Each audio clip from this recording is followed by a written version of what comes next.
YouTubers, what is going on? I'm, of course, Vinny Chill. I'm going to keep saying it until it sticks. Chris, I know you love it. And, of course, I'm joined, as always, by my partner in crime, Chris. Chris, how you doing? Doing well, man. What's going on? Well, I'm in a good mood because tonight, at long last, we are finally talking about some Ninja Turtles of the Teenage Mutant variety. Just to go back a second, I'm a man of simple needs, but don't laugh, Chris. It would make my day. Just if we're back doing our thing and we show up at the Javits Center and someone yells out like, "Oh, there's Vinny Chill," like that would make my year. Then it would all be worthwhile. So looking at you, fans of the commerce of comics. Oh God, this is this is the goal. Okay. All right, so we're here tonight to talk about Ninja Turtles. They're very near and dear to my heart. I mean, grew up with some Superman, grew up with the Batman animated series, the X-Men cartoon as a kid, but Ninja Turtles, had every single action figure, had the turtle van, had all the other crap, was outside in the backyard, in the house, playing with the action figures day in, day out, had all the trading cards that came with the stale ass piece of gum that you got from your local corner store. Love the Turtles.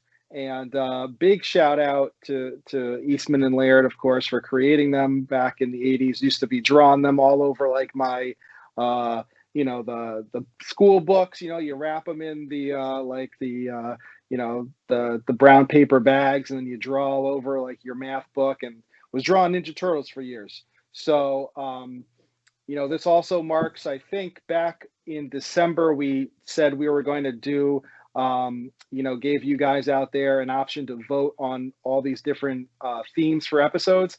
We've covered them all tonight officially with Ninja Turtles. We have now covered everything that we said we were going to get to. So your guess is as good as mine for where we go from here, but we will keep going. But without further ado, let's talk some Ninja Turtles, and then we'll get into some other stuff at the end of the episode that you might want to tune in and listen to as well. So, Chris, I see you got some statues there too. Mine are of the Nickelodeon more recent ones, and I think yours, though, are the real deal. So you got any little story behind those from your cabinet?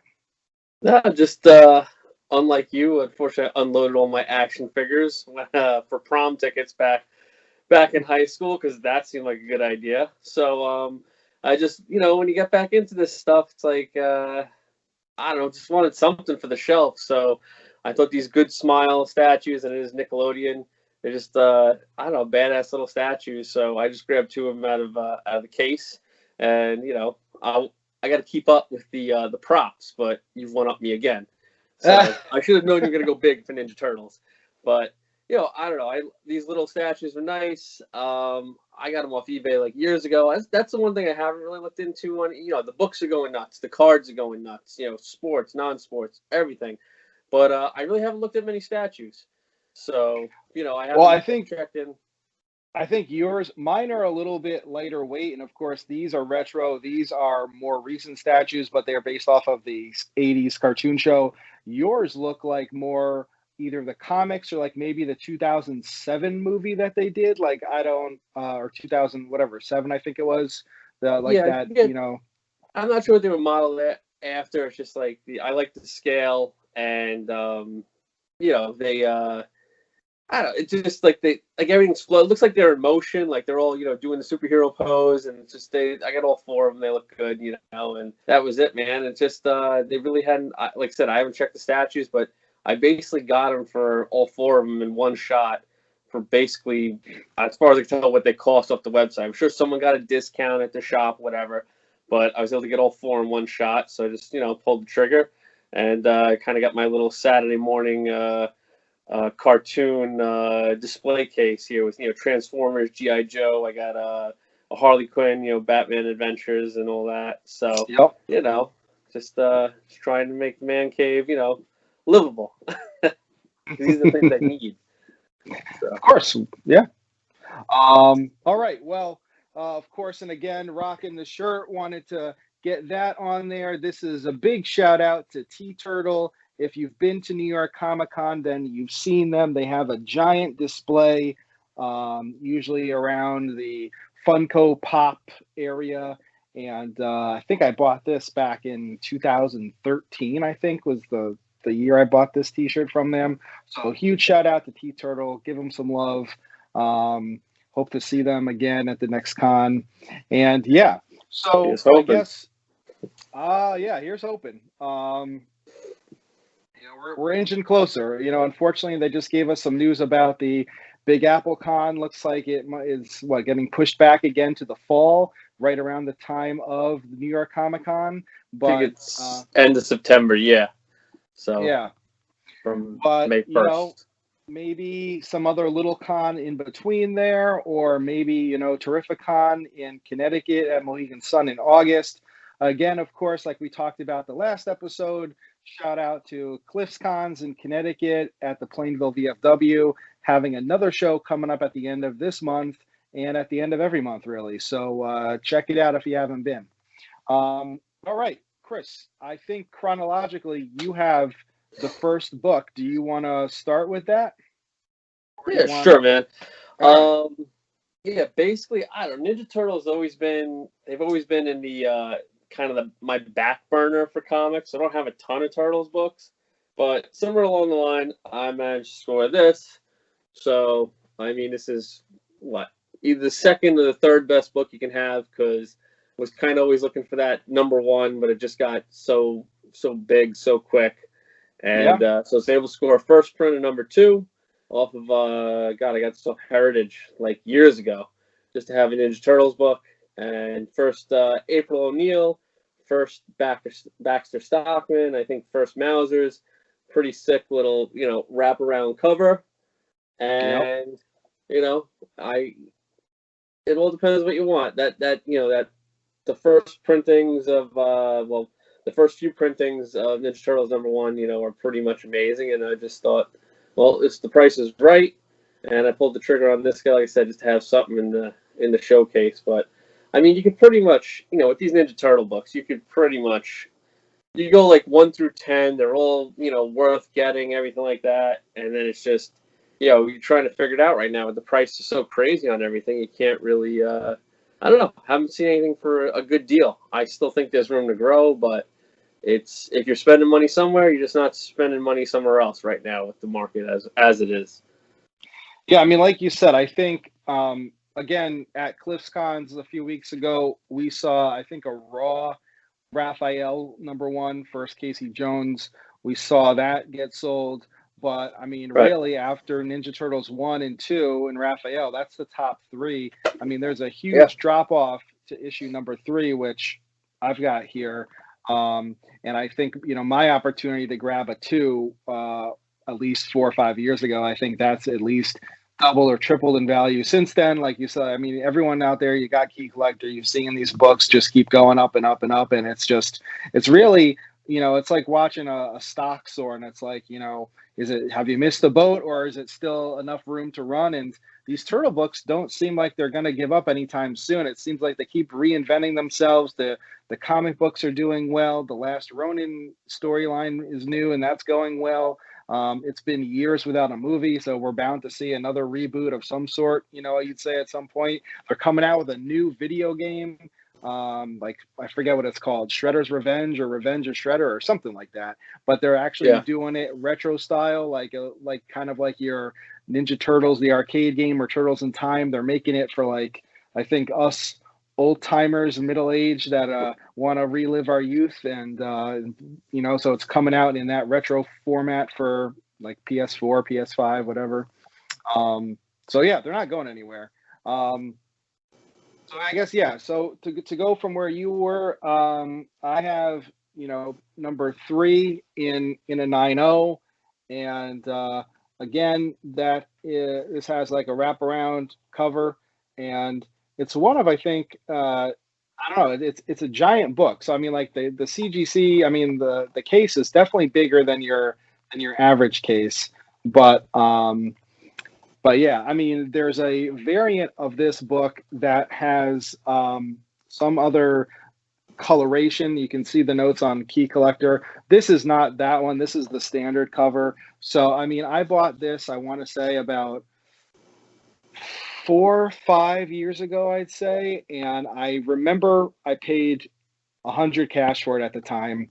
Now it looks like it's probably tripled in value. I'd say it's going around 300 or so in a 9.0 from what I've seen on eBay. This is the third appearance of the Turtles, obviously, number 3, but it's also the first appearance of the Untrons, so Krang's race, and those aliens from outer space that cause havoc for the Turtles. So there you go. Then next, just following that, I've got number 4, and I love this cover. This is just a classic cover, and again, it's really only because of the cover that it's a key issue. But I love that cover. Just the green and the white. They're like action pose, like you said, Chris. Like they're getting ready for battle.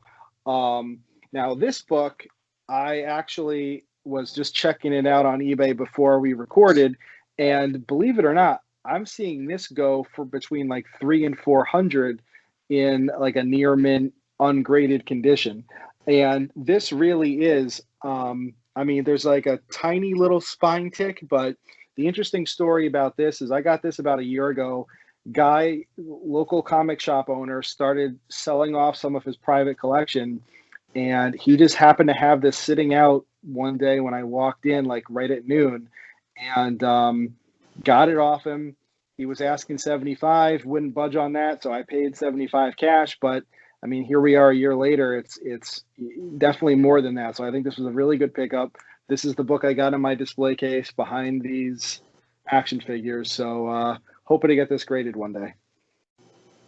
No, they're all those early Turtle books are. I mean, they're hard to come by. I don't know what the print runs. I know like number 1 has only had the first print was like 3,000 books or something to that effect. There wasn't a ton of I think 2, 3, 4. But I think there's a lot of you're watching YouTube like I'm watching YouTube. You look at all the other comic book channels, and it's all I think a lot of the videos are starting to move towards that. Are we heading for a market crash? Are we in a bubble? I don't think we're heading for a crash for my money, but I think we'll look for a correction on some of these books. But I think something like Ninja Turtles and even Star Wars, to some effect, they were like the books were just like out there for so long and so undervalued. I think that the market just finally caught on to how rare they are, and influx of cash because people are sitting home not going on vacation, a couple stimulus checks, but I think like the Turtles books and probably most of the Star Wars are here to stay for the prices because it's just whether there's really heavy spec or not. I think there's just the fan base is out there for these things obviously, and the books were I don't know just not as sought after for some reason. Yeah. Outside of like Ninja Turtles 1, like Star Wars 1, and Star Wars was it 42, Boba Fett book. Outside of that, I was like people were really concerned about Star Wars 2, Ninja Turtles 2. So it's at this point I'm just happy to have what I have in the collection, and starting to go through some of those duplicates and stuff. Maybe we'll get one of these sales off at some point. Right. So if you're out there without a lot of money to spend and you can't get a number 1 like neither of us can. You can't get yourself a Raphael #1. You can't even get a number 2, 3, or 4 here. Where do you go from there? Where can you find a key book that'd be great for the PC that's under 100, maybe even under $50? Well, we got a few books now to show you for that, and still keeping with that that first early run, a first print of the first 10. This is issue number 7. Now, I was able to pick this up about a year ago for $10, and now this is going for around $30, ungraded, in really good condition. This is issue number 7.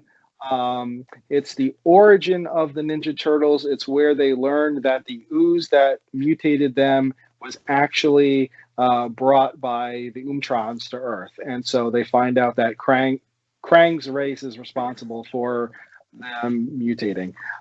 So key issue, one of the first 10 books in the series. And again, this is, $30 at most. Probably could find it out there cheaper like I did. And again, good to have for the PC, not breaking the bank. When the best becomes expensive, you go for the second best, third best. That's the cameos, the second appearances, the origins. That's just, rounds out the collection, man. As long as you love it, that's it. You want to go another one, or do you want me to keep going with one, or what do you want to do? Yeah, I only have 2 more books. I got, I'll go for one here. Basically, got them out of a $1 box a year ago. Hey, they're a little bit beat up, but, so it's Teenage Mutant Ninja Turtles Adventures. This is volume 2. This is number 5. This, as far as I can tell, is the first appearance of Ray Fillet. Now, this is Ninja Turtles 2 is one of those things where I think Key Collector doesn't have everything listed. So as far as I can tell, it's the first Ray Fillet. I mean, I remember having the action figure. Who knows, movie or not, pretty cool cover, and just trying to get, those first appearances. Those are the books everybody wants. So for $1, why not? Ray Fillet, all these Mutimals, they were great characters in the cartoons and everything else. So that's just kind of where I was looking for. I wanted that Ninja Turtles Adventures #1, the first Rocksteady, Bebop, and Krang. But it popped like everything else. That was one of the first books to pop, back last, I guess about a year ago, last March, last April, for whatever reason. Yeah. And that's it. The ship sailed. So hopefully a little market correction for the Turtles so I can get one. But, that's it.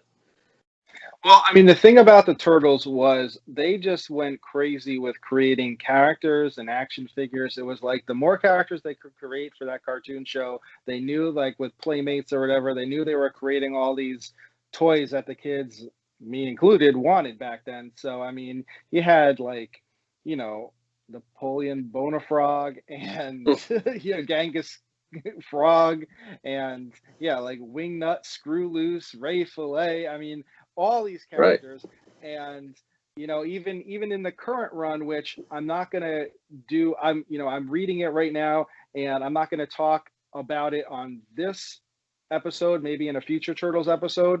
But they just introduced a couple issues ago, Toka and Razor. They just had their official canon introduction in the newest run, and in fact, a week ago from when we're recording this is when Toka and Razor finally met Bebop and Rocksteady. And, and those characters were from the 92, Secret of the Ooze film, and then went nowhere for 25 years, and now they're back. So who knows? Ray Fillet could be in the next movie. You never know. So you just did Tales of the Ninja Turtles Volume 2. I'm going to do a couple from Tales of the Ninja Turtles Volume 1. I've got issue number 4 here. And this is the first Rat King, who was in the old school video games and the old school cartoon show. So you all know this. And was able to pick this up just for a couple bucks, not quite a dollar bin, but $3, and got the Eastman little drawing there and signed by Kevin Eastman at the 2019 New York Comic Con So big shout out to Chris. Thanks for tipping me off that Mr. Eastman was having a signing event, and that was awesome to get to meet him, to have him sign a couple things. So that was very cool. Um, and again, there's some stuff that we're gonna sell.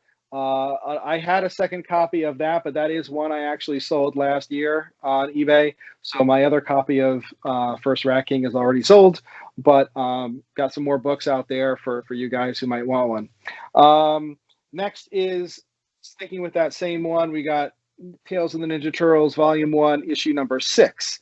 Now, this is the first Leatherhead. So again, end boss in Turtles of Time, and of course featured in the cartoon show. So again, this is a pretty cheap book, but again, it's not going to break the bank. The thing about this one is that I got this the same time I got the first Rat King. So again, I spent like $3 or $4 on it, but according to Key Collector, this is like a $50 book.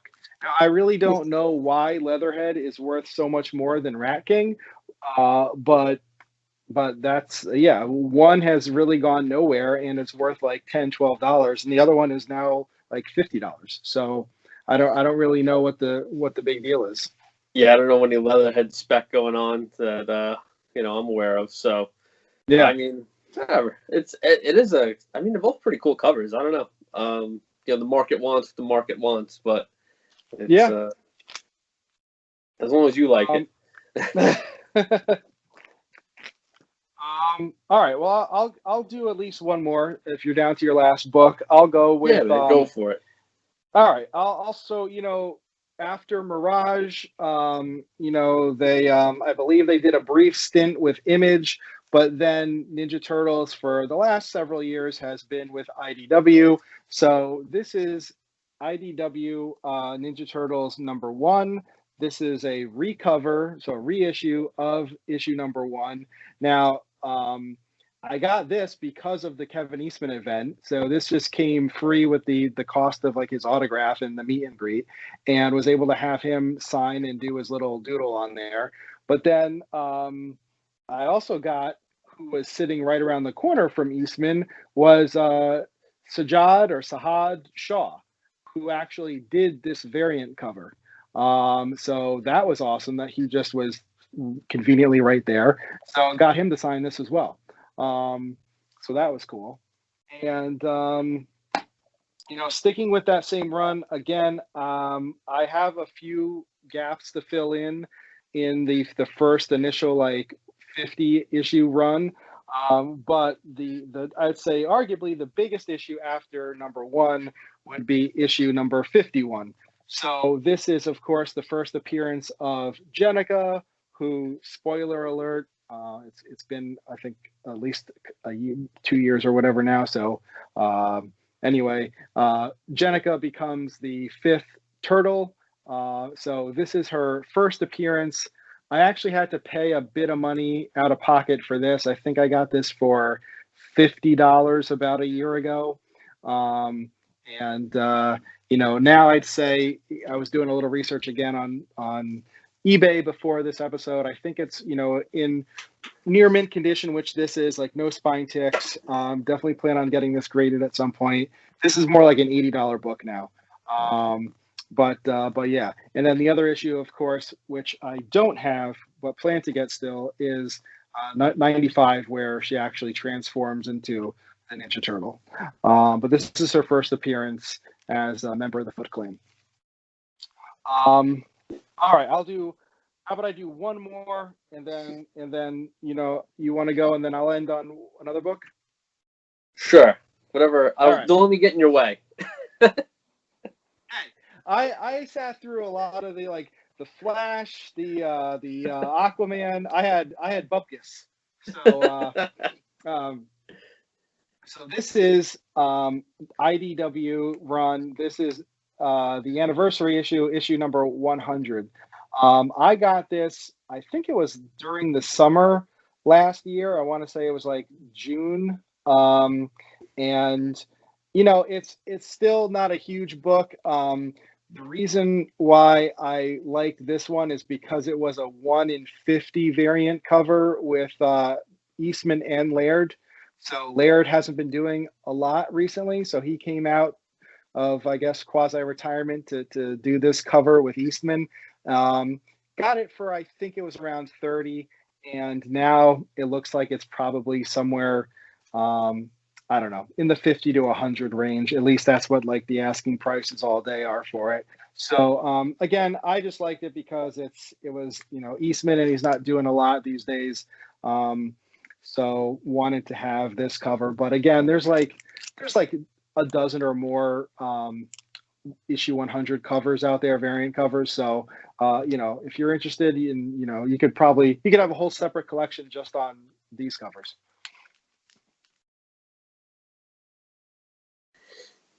All right, Chris, take it away. Let me just wrap it up here. You know, on my end, I got Teenage Mutant Ninja Turtles Adventures from that Volume 2, number 18, first Mondo Gecko. So another mutable. Just, I don't know. He was my favorite character, Mondo Gecko. So I think he was only cool. like 4 episodes. But so saw this for $1, had to get it about a year ago. You know, that was pretty much it. Like I said, like, I don't know. They're just tough to come by me. So I haven't seen really a lot of Ninja Turtle books. And what's out there is expensive. So I haven't even found anything that, you know, really like even $5 to, you know, $100 range, anything that I really wanted. So, or at least that I, you know, was thinking about at the time. You know how it is when you're in a store or a show or whatever, but, you know, just not a ton of books. So have you grab it. It's a little spine ticks for days, but what are you going to do? And I don't know. I just wouldn't sleep on these characters. I think it's like some of the books, like I said, Key Collector doesn't have a lot of those first appearances. So I think people aren't, you know, picking them out of the bins necessarily. You know, I know you've seen it at shops by you. I'm seeing it at shops by me. Like, it's just everyone's on their phone when you walk in. It's, you know, hey, I use it, you use it, but, you know, I see people using it every issue in a shop, and it's just kind of like, you know, most of these shops, they know what they're doing. They know what the good books are, but you know, it's just tough to find stuff right now. So that's it. All right. Well, we will fast forward to the present, and we'll end on the latest run of Ninja Turtles. Well, concurrently with the IDW run that's still at issue 115 that came out last week. But here we've got The Last Ronin, and this is the special New York Comic Con variant cover produced by Reed Pop last year. So this was limited to 1,400 copies. And again, I just liked it because it was an Eastman variant cover. It was, I think, $20 to pre-order. Now it's up around $150, $175 ungraded on eBay currently. You're looking at like well over $200 in a graded 9.8. Haven't really taken this out of the plastic, so hoping to get this graded again at some point. I don't know. I also have a copy of the first printing that I read, and then I just got the director's cut that came out last week, which is yet another iteration of it. But it's a really fantastic story. I guess, you know, they say that Eastman and Laird had the idea kicking around to do this all the way back in like 1987, and they're finally just getting around to doing it now with some of the other IDW writers and artists, and it's a really good story. The you know, issue 3 is going to be coming out. I guess it's a 5-part story arc, but I'm really liking where it's going so far, and it's fun. It's been a lot of fun. So pick it up, read it. And yeah, that's pretty much it on Ninja Turtles Part 1. I don't know if I'll be here for Part 2. I gotta think. Well, I mean, arguably, you know, a couple of my books maybe recently are jumping, but your number 2 is by far the best book out of the whole lot. And it's probably you win some, worth. You lose some, you know. Yeah, well, yeah, I don't know. But these other books, like especially the IDW ones from like 2011 forward, like they're still recent enough where they're not out of the price range yet. And I have a feeling, I mean, like Jenica had her own series, Jenica Volume 2 is out. And so, I mean, she's definitely going to be featured in, I guess, the next official movie at some point. So like that's one to go out and get, her first appearance and her transformation into a turtle. If you can't afford the the classic series from the 80s. But anyway, that's all we wanted to say, at least this time on Ninja Turtles. I think we wanted to just talk about a few minutes to get our reactions to the most recent stuff that came out last week. So we've got Falcon and the Winter Soldier, episode 1. We've got the Snyder Cut of the Justice League. Obviously, if you're a fan of our show, you've been watching us. We were talking the Snyder Cut to death, did a whole thing on the Justice League, all the characters leading up to the release on March 18th. So, Chris, now that you've seen it, was it worth the wait? Did it live up to your expectations? What do you think? I mean, I think it's what we've all been waiting for. Justice League, what do they even call it? The Snyder Cut, Justice League Snyder Cut, whatever it is. I mean, it's a little hard to compare it to, I think, other movies because it was 4 hours, right? I mean, I don't know about you, but we did it in 2-hour one sitting. All right. I hope you pause for a bathroom break. But it was I don't know, like they snack break. They hashed out the characters. They they showed character growth. They added, I don't want to spoil it. It's still pretty new for everyone out there. Even by the time we get this on YouTube. But it's everything you wanted, like from the MCU, where they gave you kind of from like our point of view, like collectors, where you like there's like kind of spec now. There's kind of what direction they go in. They opened up different doors, and they brought a lot more depth to the characters that you wanted to see, and it's just, to me, it's not completely fair. I mean, to compare, because it was they were never going to release a 4-hour movie. I almost would have liked if they did this and Warner Brothers let them do 2 movies, kind of like Infinity War and Endgame. Let them do 2.5-hour movies and actually have them in the theater like this. I think they would have been, you would have just been printing money. But I think it renewed my faith in what they're doing over there. If they can kind of stop, like get out of their own way and just be good. So, yeah, no, I completely agree. I think 4-hour movie in the theaters probably not really going to happen. I mean, the closest thing, well, I guess there's been a couple. Like I think Terrence Malick had a really long movie years ago, and of course Lord of the Rings was over 3 hours, but yeah, I mean, that's just not feasible these days. They don't. And so, but I don't know, I loved it. I think like the character development, the other stuff that they threw in really tied it together, like the history of Darkseid, the origin of the mother boxes, just instead of just randomly showing up and calling things mother boxes, and it's like, okay, what are these? Where did they come from? Why does Steppenwolf want them? Like that kind of stuff was glossed over, I feel like, in the first movie, and this really gave it the context that you needed to try to appeal to all our audiences and not just the nerds who know it all from the comic books. So yeah, I think it left. It's disappointing because the odds are they probably won't let him, from everything that's coming out already. They're not going to let him do a sequel, but don't you say crossed. Yeah, I mean, hopefully they will. I would love to see that. But yeah, I don't know. Like introducing some characters in the epilogue, as they called it, at the end, without getting into too much spoilers right now, because again, it's probably only been out about a week or so by the time this airs.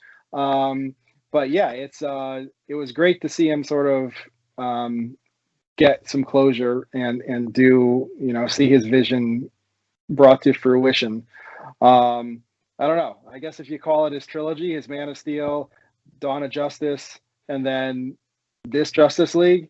If you before this movie, it was kind of like, I feel like it just went downhill. Like Man of Steel, Batman versus Superman, Justice League. Now it's kind of like Man of Steel, Dawn of Justice, Justice League. So I feel like, yeah, Yeah, it's faith restored. yeah. I'd like to see some more movies. I think it even it fixed kind of a couple. Nah, I don't fix. Like it kind of made Dawn of Justice make a little more sense. Again, without trying to get into spoilers. It's I don't know. I think it brought that movie up a little bit. And I don't know. I would sit and watch this for 4 hours again. Whereas, yeah, like Dawn of Justice and even the Superman movie dragged a little bit, but Man of Steel. But I would watch this again. Like throw it on. It's got watchability, everything like that, and it is a little bit long. But I don't know. I haven't seen like Wonder Woman 1984 kind of let us down, and hopefully they can keep on the same track. And they talked about a New Gods movie. I think it's in production some way, shape, or form, and they just opened up with to your point, the epilogue. And I mean, people know it, like they saw it in the other movie. There's like that nightmare realm, so to speak, the future. They went into that a little bit, and it's sorry, fighting a sneeze. Just like between that and basically the cosmic portion of the DCU, they basically opened that up, for anything and everything. They brought in, I don't want to, again, no spoilers. They brought in another character, a little disjointed, maybe a little forced, but not terrible. And that opens up a whole nother realm of possibilities with the character that flew in towards the end to say hi to Bruce Wayne. And, we'll see. It's like when you go to the MCU, it's like you're waiting for the next movie, and now I'm doing that for the DCEU. I'm waiting to see what they do next. Like I'm kind of excited for it. So, well, I mean, yeah. Before we get anything else from Zack Snyder, the gun, Suicide Squad 2, I guess, is next, but that's going to be completely unrelated in like a universe of its own. But I mean, not that DC is listening to our show, but I mean, I would gladly watch a 4-hour Snyder Cut again 10 times before I watch Wonder Woman 1984 for a second time. Yeah, there's no real reason to put that movie on again. Again, all due respect to the actors, the acting was all great, but the script was absolutely. Like Gal Gadot, Kristen Wiig, Chris Pine, like and everyone else involved, Mando. They're fine actors and actresses. I just think the story was a little bit lacking.